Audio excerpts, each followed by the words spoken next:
Access to vetted chemistry information begins with a single step by registering for a SciFinder account. Here's how you can register for your own account. Let's begin.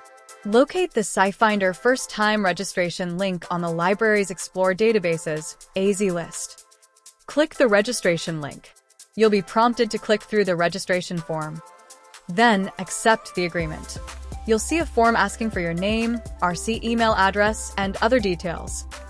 Create a username and strong password that you will remember. Enter your information carefully. Double-check your email to avoid typos. Once you register, you'll receive a confirmation mail from SciFinder. Watch for this email.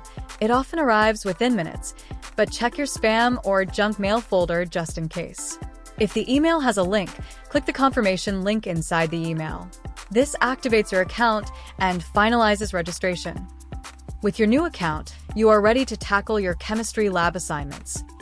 If you encounter any problems, don't hesitate to reach out to the chemistry subject librarian.